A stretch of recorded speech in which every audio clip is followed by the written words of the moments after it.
કાનાદેમાં સ્વભાવાનુપાતી વિશેષ અનુગ્રહ જોયું હતું. તો એનામાં એવું જોયું હતું કે જે પ્રભુ છે પુષ્ટિજીવો ઉપર અનુગ્રહ કરે છે ત્યારે તે પોતાની જાતને જીવને સોંપી દે છે. એટલે એને એક એક્ઝામ્પલ થી સમજ્યા હતા. જે ઉદાહરણ આગળ જે સામર્થ્યાનુપાતી પુષ્ટિમાં આપ્યું હતું ઈ જ ઉદાહરણ અહીંયા આપ્યું છે, પણ થોડો બદલાવીને આપ્યું છે. એટલે કે અહીંયા એમ કહ્યું છે કે જે ક્યારેક કોઈ આપણા જે સ્નેહી હોય એને આપણને કોઈ મદદ જોઈતી હોય તો આપણે એમને પત્ર કે ફોન નાખીને મદદ થઈ જાય તો મદદ થઈ શકે, તો પણ આપણે ઈ વાર કે ફોન દ્વારા ખાલી એ મદદ ના પહોંચાડીને પોતે જાતે ત્યાં પહોંચી અને એની મદદ કરીએ, એમની મદદ કરીએ તો આપણને એમ સંતુષ્ટિ થાય. એવી રીતે પ્રભુ છે તે જયારે મર્યાદા જીવ પર કૃપા કરશે ત્યારે તો આવી રીતે પોતાના વ્યૂ વગેરે દ્વારા કરાવી દે છે, પરંતુ જયારે પુષ્ટિ જીવ ઉપર અનુગ્રહ કરે છે ત્યારે તે પોતાની જાતને જીવને સોંપી દે છે. એટલે જયારે મર્યાદા જીવ ઉપર કૃપા કરે છે ત્યારે પરોક્ષ રહીને અનુગ્રહ કરે છે, અને જયારે પુષ્ટિજી ઉપર કૃપા કરે છે ત્યારે સાક્ષાત રીતે કરે છે. અને પછી એવું કેમ અને આગળ એ જોયું હતું કે જે ભગવાનના સાક્ષાત અનુગ્રહનું જે પુષ્ટિ ભક્તો ભગવાનના આવા સાક્ષાત અનુગ્રહની જ કામના રાખતા હોય છે. એટલે પુષ્ટિ જીવની અને મર્યાદા જીવની કામના કેવી રીતે અલગ અલગ છે તે અહીંયા જોઈ હતી કે મર્યાદા જીવોને પ્રભુના જે ગુણ પ્રભુના જે શક્તિ છે એમની કામના હોય છે, પણ જે પુષ્ટિજીવોની કામના જે ચતુશ્લોકીમાં મહાપ્રભુજીએ સમજાવ્યું હતું કે જે ગોકુલાધીશ પ્રભુને સર્વાત્મા ભાવથી હૃદયમાં ધારણ કરી લેવું તે જ પુષ્ટિજીવની કામના હોય છે. કે અહીંયા પણ કહ્યું છે કે તમારાથી વધુ બીજું શું હોઈ શકે, તમે આવી ગયા તો બધું આવી ગયું. આવી જ કામના પુષ્ટિજીવને પુષ્ટિ પ્રભુના માટે હોય છે અને હોવી જોઈએ. તો પુષ્ટિજીવો અને મર્યાદા જીવો વચ્ચે કામનાના ભેદ શું અને કેવી રીતે છે તે વાત અહીંયા આપણે સમજી શકીએ છીએ કે પુષ્ટિજીવને કેવલ પ્રભુની જ કામના હોય છે અને મર્યાદા જીવને પ્રભુની શક્તિની કામના હોય છે. આધુનિક પુષ્ટિજીવોને જો જ્ઞાન ન હોય કે એમને કેવી કામના હોવી જોઈએ તો તેના માટે શ્રી આચાર્યજીએ આપણને ચતુશ્લોકીમાં જે આ વાત સમજાવી છે તો એવી રીતે આચાર્યજી એમને જ્ઞાન આપે છે. અહીંયા સ્વભાવાનુપાતી અને સામર્થ્યાનુપાતી આ બે અલગ અલગ અનુગ્રહ કરવાના પ્રકારો છે. એટલે સ્વભાવ અને સામર્થ્યને ભેદ પણ અહીંયા સમજાવવામાં આવ્યું છે આગળ. એટલે અને પેલા જે આજે કામનાનું કહ્યું કે પુષ્ટિજીવની કામના કેવી હોય તો એના માટે આપે એક સમુદ્ર મંથનનું પણ ઉદાહરણ આપ્યું હતું કે સમુદ્ર મંથન વખતે જ્યારે લક્ષ્મીજી એમનાથી પ્રકટ થયા હતા તો કેટલા બધા દેવો શક્તિશાળી દેવો હતા અને કેટલા દાનવ અને બીજા ઘણા બધા જણા હતા. તો એ બધાને એવી ઈચ્છા હતી કે લક્ષ્મીજી એમનાથી વિવાહ કરશે, તો એવું ન થયું. એમણે લક્ષ્મીજીએ ઠાકોરજી લોકો સામે જોયું પણ નહીં, બલકે બધાને એવી ઈચ્છા હતી, બધા એમના પાછળ એમની ઈચ્છા બધાની ઈચ્છા એવી હતી કે તે બધા એમના પાછળ હતા કે લક્ષ્મીજી એમને વર તરીકે ચૂઝ કરે. પણ લક્ષ્મીજીએ સીધું ઠાકોરજીને જોયા, બીજા કોઈને જોયા જ નહીં. તો આપણી બધી શક્તિને વગેરે હતું તો એવી કામના રાખી જ નહીં, એમને ખાલી પ્રભુની જ કામના રાખી. તો આ પુષ્ટિજીવોની કામના આવી હોય છે. પછી એના આગળ એવું સમજાવે છે કે જે જે સદાનંદ ભગવાન છે તેઓ પોતાના જીવને ભક્તોને પુષ્ટિ ભક્તોના ધર્મી સ્વરૂપમાં જ આસક્તિ ખાવે છે ને આ ભગવાનની જે અનુગ્રહ છે તે મહાપુષ્ટિ પણ કહેવામાં આવે છે. હવે એના આગળ સામર્થ્ય શબ્દનો અર્થ અને સ્વભાવ શબ્દનો અર્થ સમજાવે છે. તો એ શું કામ સમજાવે છે એનો કારણ એવું કહી શકીએ કે અહીંયા જે સ્વભાવાનુપાતી અને સામર્થ્યાનુપાતી આ બે અલગ અલગ અનુગ્રહ કરવાના પ્રકારો છે. એટલે સ્વભાવ અને સામર્થ્ય નો ભેદ અહીંયા સમજાવવામાં આવ્યો છે. તો સામર્થ્ય એટલે કે વ્યક્તિના કંટ્રોલમાં હોય, સામર્થ્ય છે તે વ્યક્તિના કંટ્રોલમાં હોય છે અને તે ચાહે તો અનુગ્રહ કરે, પ્રભુ ચાહે તો અનુગ્રહ કરે, તો ચાહે તો ન પણ કરે. અને સ્વભાવાનુપાતી છે તે સ્વભાવ છે તે આપણા કાબુમાં નથી હોતો. તો પુષ્ટિજીવો પર અનુગ્રહ કરવા પ્રભુ પોતાને રોકી નથી શકતા. તેઓ સ્વભાવને લીધે તેઓ પુષ્ટિજીવ પર કૃપા કરે છે. તો અહીંયા એમ પ્રશ્ન થયો તો કાલે કે ભગવાન તો સર્વ સામર્થ્યવાન છે, તો અહીંયા એમ કહ્યું છે કે સ્વભાવ છે તો છે તે પ્રભુના કંટ્રોલમાં નથી. તો અહીંયા આપણે એમ સમજાયું કે આમાં આપણે બે રીતના આ વાતને વિચારવું જોઈએ, એક તાત્વિક સ્વરૂપથી અને એક લીલાર્થ સ્વરૂપથી. તો સામર્થ્ય છે તે ભગવાનના કંટ્રોલમાં છે. સ્વભાવાનુપાતી માટે પ્રભુ શ્રીમુખથી જ આજ્ઞા કરે છે કે પુષ્ટિજીવોને જોઈને પ્રભુ સ્વાભાવિક અનુગ્રહ કરે છે. એટલે તત્વ દૃષ્ટિથી જોઈએ તો પ્રભુ સ્વભાવને પણ કાબુમાં રાખી શકે છે, પણ લીલા દૃષ્ટિથી જોઈએ તો પ્રભુએ બે પ્રકારના જીવ પ્રકટ કર્યા છે, પુષ્ટિજીવ અને મર્યાદા જીવ. બંને પર અલગ અલગ રીતે પ્રભુ કૃપા કરે છે.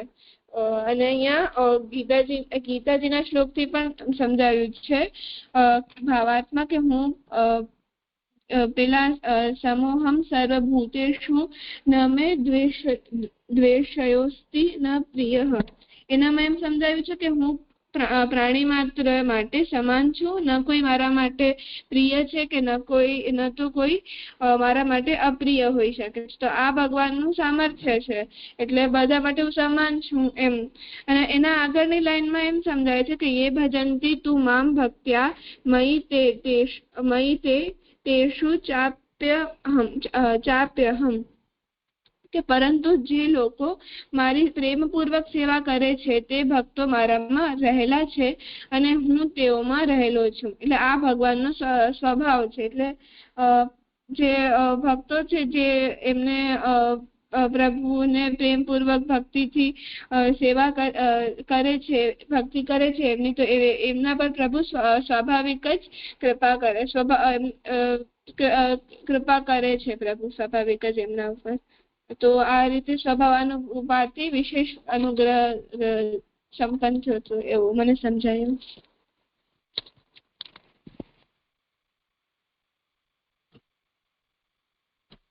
અર્પણ સાનવી, તમને કંઈ કહેવું છે, કંઈ પૂછવું છે? મને એવી સમજણ પડી પૂછવા. હા ના જજે, કશું એડ નથી કરવું.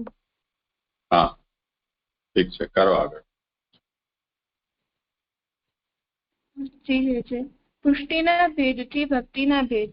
ઉપરોક્ત વિવેચનથી ભગવાનના અનુગ્રહના બે પ્રમુખ ભેદો, સામર્થ્યાનુપાતી સાધારણ અનુગ્રહ અને સ્વભાવાનુપાતી વિશેષ અનુગ્રહ નો વિચાર કરવામાં આવ્યો. ભગવાનના અનુગ્રહનો અનુભવ પ્રત્યક્ષ રીતે થઈ શકતો નથી. આથી ભગવાન કયા જીવ ઉપર કયા પ્રકારનો અનુગ્રહ કરે છે તેનું પણ જ્ઞાન થઈ શકતું નથી. ભગવાનના અનુગ્રહનો અનુમાન ભક્તો દ્વારા કરવામાં આવતી ભક્તિના પ્રકારથી અથવા તો ભક્તોની કામનાથી થઈ શકે છે. અહીંયા મને એમ સમજાયું કે પુષ્ટિના ભેદથી ભક્તિનો ભેદ અહીંયા એમ સમજાવે છે. તો સૌથી પહેલા તો અહીંયા બે જે ભેદ છે સામર્થ્યાનુપાતી અને સ્વભાવાનુપાતી પુષ્ટિ, આપણે જોયું તો એનામાં આપણને ખબર નથી પડી, આપણે નથી જાણી શકતા કે પ્રભુ કોના પર કેવી રીતે કૃપા, કયા જીવ પર કેવી કૃપા કરશે, કયો મર્યાદા જીવ છે, કયો પુષ્ટિ જીવ છે, આપણે એમ નથી જાણી શકતા. પણ આપણે એનો અનુમાન લગાડી શકીએ છીએ. તો અનુમાન કેવી રીતે? તો એ જે ભક્તોની કેવી કામના છે કે કેવી રીતે એમના પ્રભુની કામના રાખે છે કે પ્રભુની શક્તિની કામના રાખે છે. તો એ તો એનાથી આપણે એમ અંદાજો લગાડી શકીએ કે તે પ્રભુ એમના પર કેવી કૃપા કરે છે. આપણે એમ કેમ કે આપણે પ્રત્યક્ષ જોઈ નથી શકતા પ્રભુની કૃપાને. મને એમ સમજાયું. હા, એટલે આમાં જે મેઇન અંદરનો વિચાર એ જાતનો છે કે જ્યારે કોઈ વસ્તુ આપણે જોઈ શકીએ કે અનુભવી શકીએ એવી ન હોય તો એનું આપણે કેવી રીતે જ્ઞાન થઈ શકે. સામાન્ય રીતે વાદળ જે છે એને આપણે જોઈએ તો આપણે વરસાદ આવશે એવું અનુમાન કરીએ, પણ માની લો કે આપણે અંદર હોઈએ અને ઉપર આપણે જોઈ શકીએ એવી સ્થિતિ ન હોય, પણ વરસાદ વરસી રહ્યો હોય અથવા તો દિવસનો સમય હોય અને આપણને બહાર તડકો ન દેખાતો હોય, છાયા દેખાતી હોય, તો એ જે પરિણામ છે એનાથી એના કારણનું અનુમાન આપણે વગર જોયે પણ કરી શકીએ. એટલે સરળ ભાષામાં જો કહેવું હોય તો કારણથી કાર્ય જેમ સમજમાં આવે છે તેવી રીતે કાર્યથી અથવા ઇફેક્ટથી એનું કારણ કે કોઝ એ પણ આપણને સમજી શકીએ છીએ. તો અહીંયા આપણને જો ભગવાનની જે કૃપા છે એ તો ભગવત ધર્મ છે. પ્રભુએ પોતાના મનમાં શું વિચાર્યું હોય એમ આપણે કોઈના મનનું પણ ન જાણી શકીએ તો પ્રભુનું મનનું કેવી રીતે જાણી શકીએ? તો જાણવાનું આપણી પાસે સાધન શું? કે કૃપા છે ભક્ત ઉપર જો થઈ રહી છે તો ભક્ત શું કરી રહ્યો છે કે શું વિચારી રહ્યો છે, કેવી કામના એના મનમાં છે, એના ઉપરથી એનું કારણ એટલે કે પ્રભુની કૃપા એ આપણે વિચારી શકીએ. આવો વિચાર આવ્યો, આવી કામના જાગી તો પ્રભુની આ જાતની કૃપા એના ઉપર હશે. ભક્ત આવું કરી રહ્યો છે તો આ પ્રકારની ભગવાનની કૃપા એના ઉપર હશે. જ્યારે કારણને આપણે સીધો ન અનુભવી શકતા હોઈએ પણ એની ઇફેક્ટ આપણા સામે હોય તો ઇફેક્ટથી એનો કોઝ એનું કારણ છે એને આપણે સમજી શકીએ. સમજાયું? જી એવું સમજાયું કે આપે ઉદાહરણ આપ્યું કે જે અગર વાદળ ગરજતા હોય તો આપણે એમ કહી શકીએ કે વરસાદ પડશે, અને જો આપણે વરસાદ વરસતું જોઈએ તો આપણે એમ કહીએ કે વાદળ ગરજતા એટલે વરસાદ એમ પડ્યો. તો યા તો આપણે કારણથી કાર્યને ઓળખી શકીએ યા તો કાર્યથી આપણે કારણને ઓળખી શકીએ છીએ. તો અહીંયા કને પ્રભુ જે કૃપા કરે છે એ તો આપણે નથી જોઈ શકતા એમ કે ભગવત ધર્મ છે. તો આપણે એમના જે ભક્ત છે તે કેવી રીતે કેવી કામના રાખે છે તો આ જે ઇફેક્ટ છે એનાથી આપણે એમ અનુમાન લગાડીએ છીએ કે પ્રભુએ કેવી કૃપા કરી છે એના ઉપર. એવું સમજાયું. હા, ઠીક છે. બરોબર. જી. મર્યાદા ભક્તિ. જે ભક્તો લૌકિક પારલૌકિક ભોગ કે મોક્ષ મેળવવાની કામનાથી ભક્તિ કરતા હોય છે તેમના ઉપર ભગવાનનો સામર્થ્યાનુપાતી સાધારણ અનુગ્રહ હોવાનો નિશ્ચય કરી શકાય છે. અને જો બીજી રીતે કહેવું હોય તો જે જીવો ઉપર ભગવાનનો સામર્થ્યાનુપાતી સાધારણ અનુગ્રહ હોય છે તે જીવોની ભગવાનમાં ભક્તિ લૌકિક પારલૌકિક ભોગ કે મોક્ષ મેળવવાની કામનાથી થતી હોય છે. આવી ભક્તિને મર્યાદા ભક્તિ કહેવામાં આવે છે. અહીંયા મર્યાદા ભક્તિની વાત કહે છે. તો જે એટલે આપણે હમણાં સમજાવ્યું, યા તો આપણે કારણથી કાર્યને સમજીએ યા તો કાર્યથી કાર્યને સમજી શકાય. તો અહીંયા બંને રીતે સમજાવ્યું છે. પહેલા તો એવું કહ્યું છે કે અગર કોઈ જીવની કામના એવી હોય કે તેને મોક્ષ પ્રાપ્તિ કરવી હોય અને કોઈ લૌકિક કે પારલૌકિકમાં એવું કંઈ એમ ભોગની એમ ઈચ્છા ન હોય, તો એના આપણે એમ જોઈને કહી શકીએ કે પ્રભુ એના પર સામર્થ્યાનુપાતી અનુગ્રહ કર્યું છે. યા તો પછી એટલે પ્રભુ યા તો એમ પણ કહી શકીએ કે પ્રભુ એના પર સામર્થ્યાનુપાતી અનુગ્રહ કર્યો છે એટલે એના અંદર હવે મોક્ષ મેળવવાની કામના થાય છે. તો આવા ભક્તોને આવી જે ભક્તિ કરે છે એમને મર્યાદા ભક્તિ કહેવામાં આવે છે. એવું સમજાયું? હા, ઠીક છે.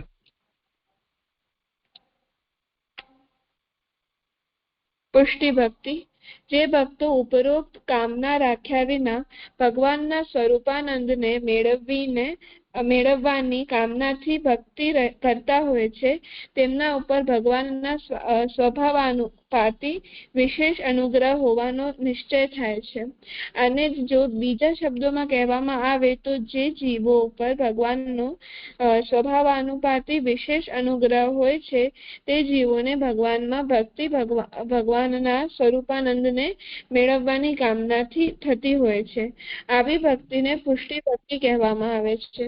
અહીંયા પણ એવી જ રીતે પુષ્ટિ ભક્તિને સમજાવ્યું છે કે જો કોઈ ભક્તની કામના ઈચ્છા એવી હોય કે એમને કોઈ બીજી કોઈ લૌકિક ઈચ્છા હોય નહીં, ખાલી પ્રભુને મેળવવાની જ ઈચ્છા હોય છે, તો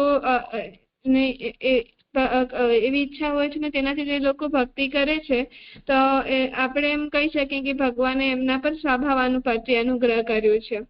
અને યા તો આપણે એમ કહીએ કે એમના પર પ્રભુ સ્વભાવાનુપાતી અનુગ્રહ કર્યું છે એના કારણે એ લોકો આવી એમનામાં એ જીવો પર ભગવાનમાં ભક્તિ ભગવાનમાં જે સ્વરૂપાનંદને મેળવવાની જે કામના છે એવી ભક્તિ એમનામાં જાગે છે. એવું સમજાયું? પુષ્ટિ ભક્તિના ઉપરોક્ત લક્ષણને જોતા પુષ્ટિથી ભક્તિનું અને ભક્તિથી પુષ્ટિનું અનુમાન કરી શકાય છે. આથી જ કહેવામાં આવે છે કે ભક્તના ઉપર થનારી ભગવાનની કૃપા જ ભક્તિ બની જતી હોય છે. અર્થાત ભક્તિનું બીજ રૂપ પુષ્ટિ હોય છે ત્યારે પુષ્ટિનું ફળ રૂપ ભક્તિ હોય છે. પુષ્ટિ અને ભક્તિના વિષયમાં આટલું વિશેષ જાણવું જોઈએ.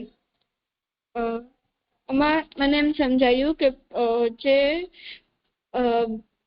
પ્રભુ જ્યારે વરણ કરે છે તો પ્રભુ પોતાની કૃપા કરી પોતાની પુષ્ટિથી આવા પુષ્ટિ જીવોમાં એટલે ભક્તિનો બીજ જ્યારે નાખે છે તે પ્રભુ પોતાની કૃપા કરે છે ત્યારે તો એ જે ફર્સ્ટ જે બીજ નાખે છે કૃપા કરીને તો એ બીજ રૂપ થયું અને જ્યારે આગળ વધતા જે જીવને ભક્તિ સિદ્ધ થાય છે તો ત્યારે આ પુષ્ટિનો જે ફળ રૂપ છે તે ભક્તિ બને છે. એવું કઈ સમજાયું? ઠીક છે. એટલે કારણ અને કાર્ય કહો ત્યારે બીજ અને વૃક્ષ કહો તે કહો.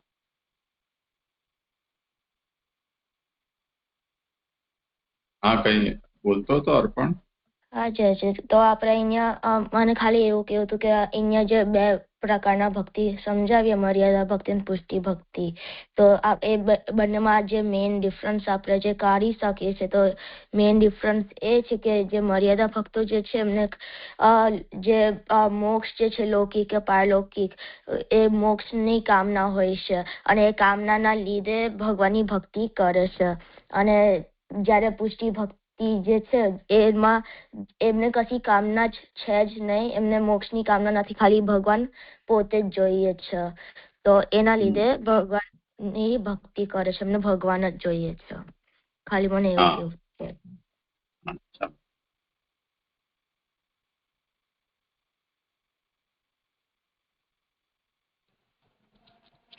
ચતુર્વિધ પુષ્ટિ ભક્તિ.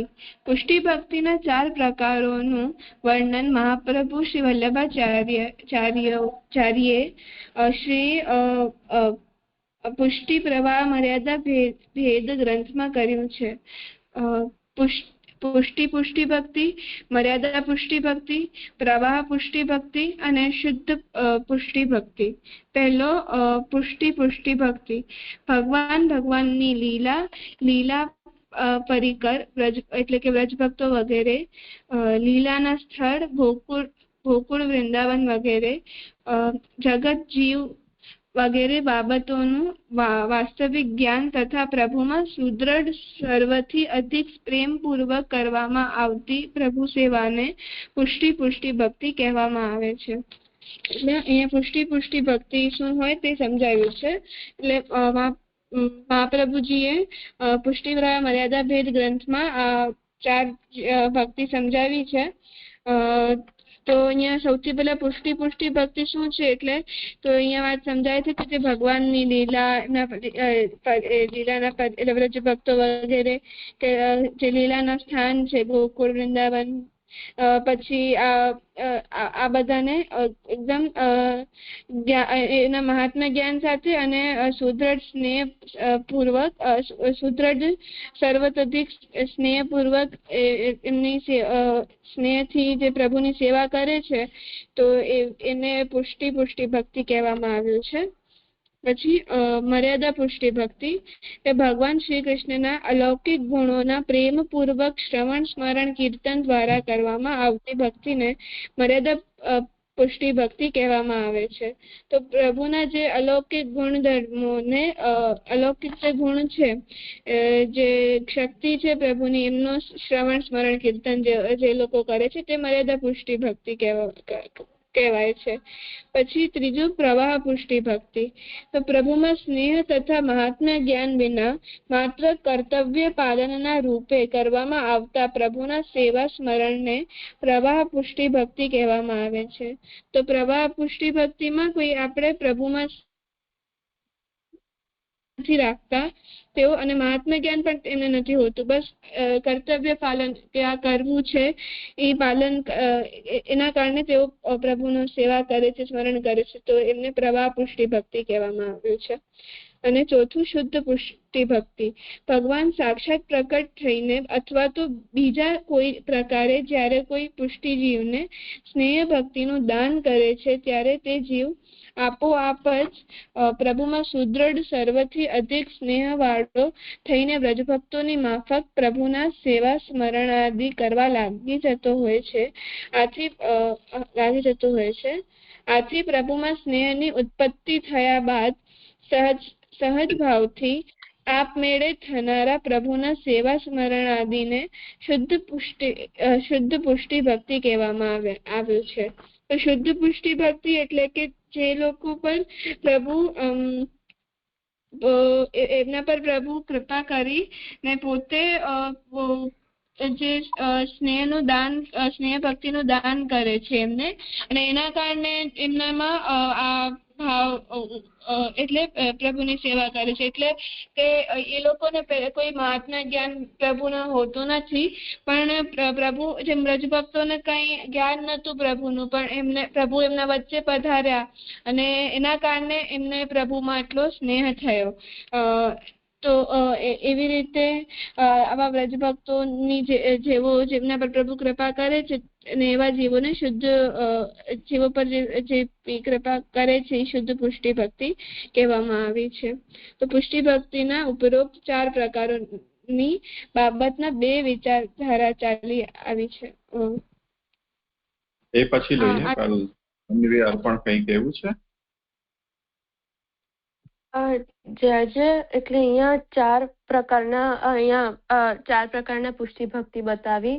તો અને આપણે આગળ સમજાતા કે સ્વભાવાનુપાતી જે પુષ્ટિ છે પુષ્ટિ જીવો માટે હોય છે. તો આપણે એવી રીતે સમજવું જોઈએ કે આ જે જુદા પ્રકારની 4 પ્રકારની જે ભક્તિ છે તો એમના સ્વભાવાનુપાતી પુષ્ટિના પણ જુદા જુદા લેવલ છે. કરો વિચાર ભક્તિ અને કંઈ કહેવું છે? મને એવું લાગે છે કે એવું થઈ શકે.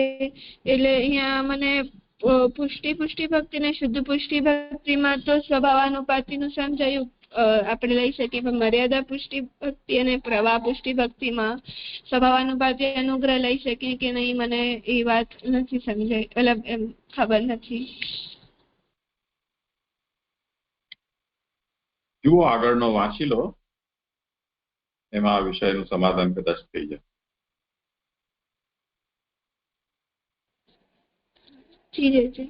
પુષ્ટિ ભક્તિના ઉપરોક્ત 4 પ્રકારોની બાબતમાં 2 વિચારધારા ચાલી આવી છે.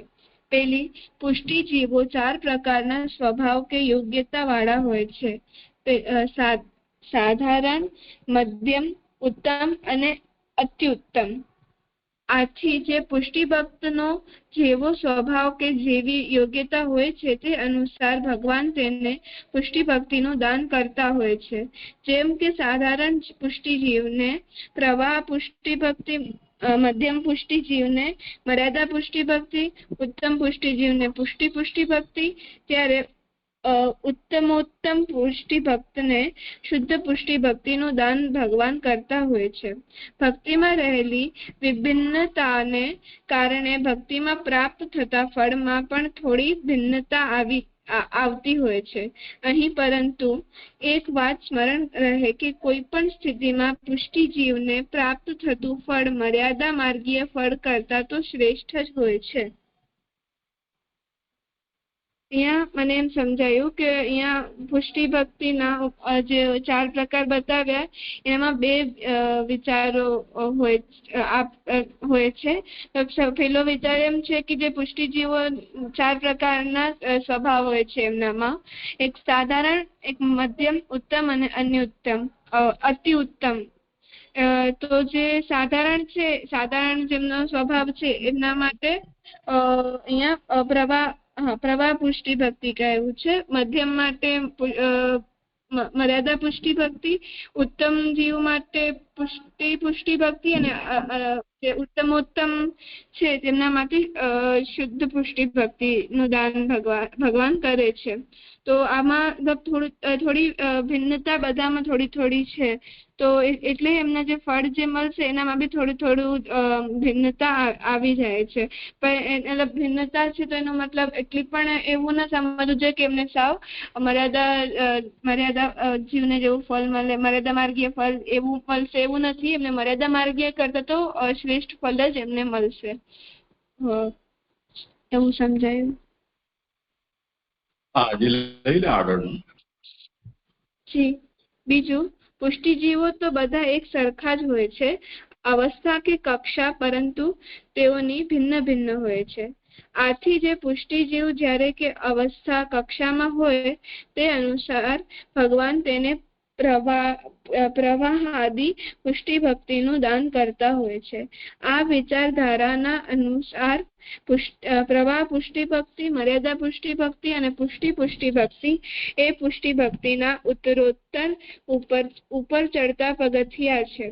જેમ જેમ પુષ્ટિ ભક્ત શ્રેષ્ઠ કક્ષાને પ્રાપ્ત કરતો જાય છે તેમ તેમ તેને શ્રેષ્ઠ પુષ્ટિ ભક્તિની પ્રાપ્તિ થતી જાય છે. અહીંયા એમ સમજાવ્યું છે કે જે પુષ્ટિ જીવ છે તે તો બધા એક સરખા જ હોય છે, એમની ખાલી કક્ષા અલગ હોય છે. એટલે અહીંયા પ્રવાહ પુષ્ટિ, મર્યાદા પુષ્ટિ અને પુષ્ટિ એક સ્ટેજીસ તરીકે અહીંયા એમ કહ્યું છે કે અગર કોઈ પ્રવાહ પુષ્ટિ ભક્ત હોય તો એનાથી ઉત્તમ મર્યાદા પુષ્ટિ ભક્ત અને પછી પુષ્ટિ ભક્ત, તો એક ઉપર એક પગથિયા છે એના. તો જેમ જેમ જે શ્રેષ્ઠ થતો જશે એમ એની કક્ષા પણ ઉચ્ચ થતી જશે, એવું સમજાય. હા, એટલે એનાથી શું 2 વિચારધારામાં સ્પષ્ટ ભેદ શું થયો કે આ બંનેમાં એવું સમજાયું કે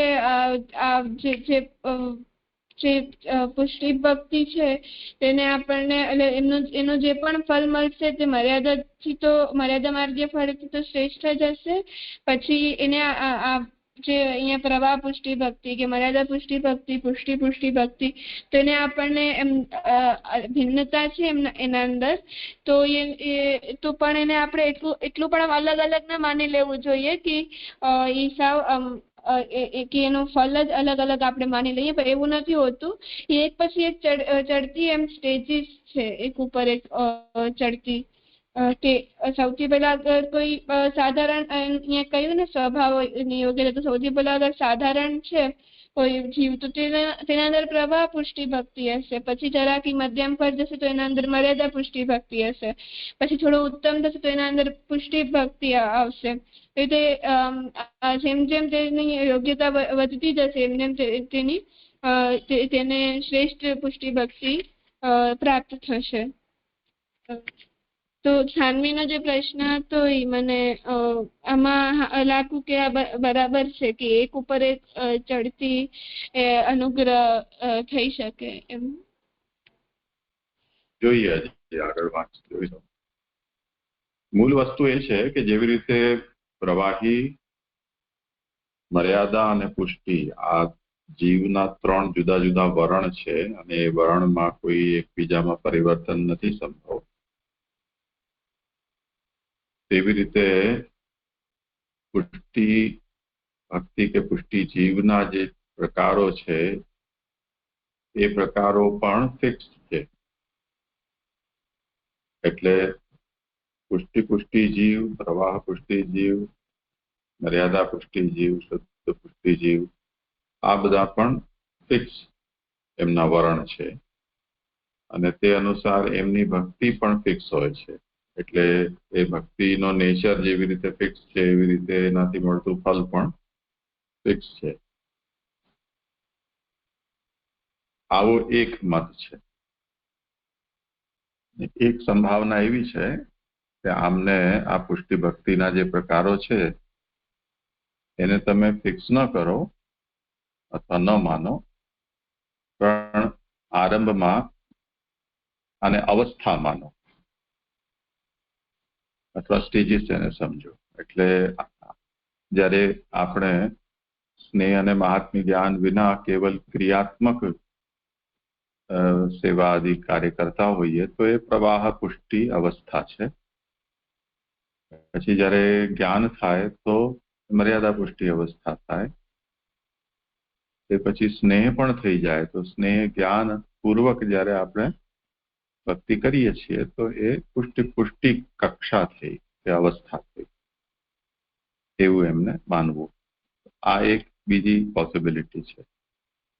આમાં પ્રભુ શું વિચાર્યું છે એ વિષયમાં બંને રીતે આપણને પ્રભુએ શું વિચાર્યું છે તો કેવું મુશ્કેલ છે, પણ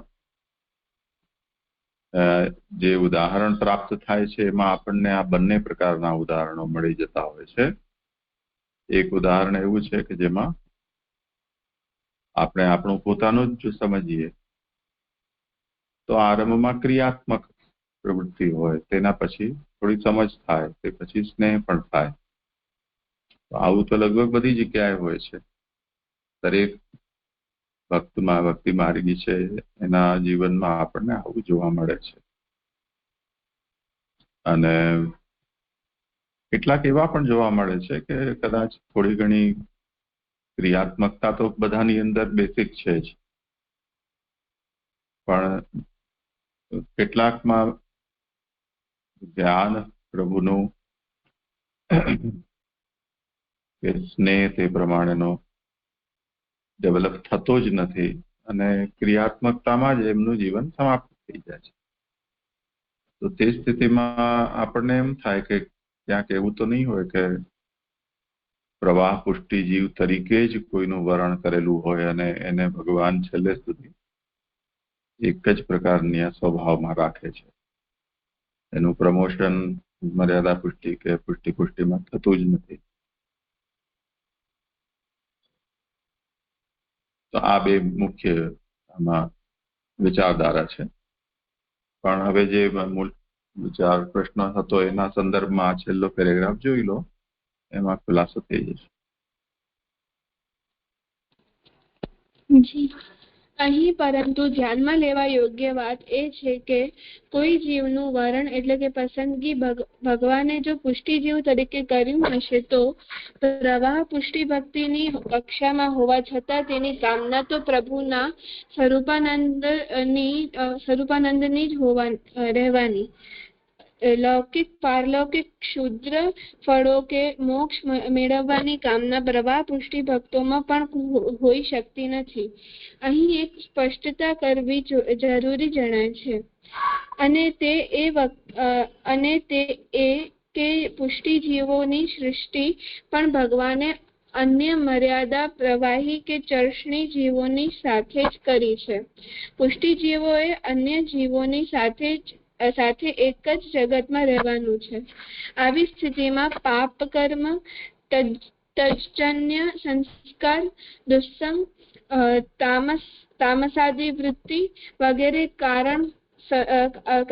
કારણસર એ સહજ સંભવ છે કે પુષ્ટિ જીવના મનમાં પણ અન્ય જીવોની માફક થોડા સમય માટે લૌકિક, પારલૌકિક કે મોક્ષ સંબંધી કામનાઓ જાગૃત થઈ જાય. આવી કામનાઓ પરંતુ પુષ્ટિ જીવમાં સ્થાયી રૂપે ટકી શકતી નથી.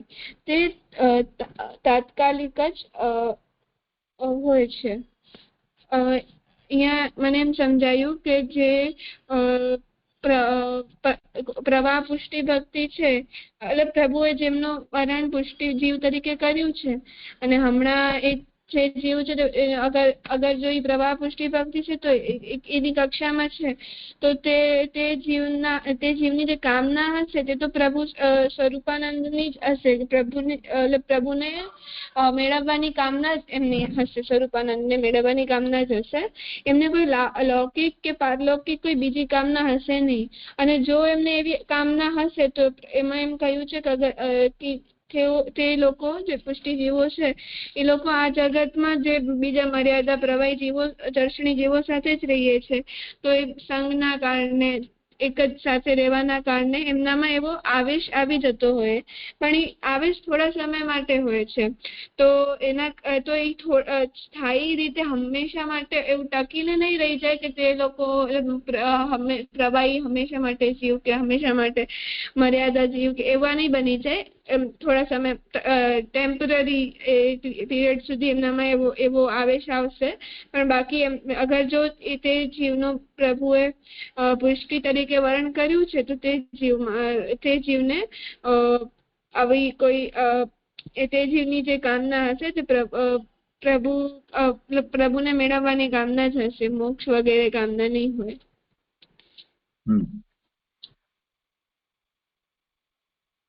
ઠીક છે, સારું. આજે સમય થયો છે, અહીંયા વિરામ.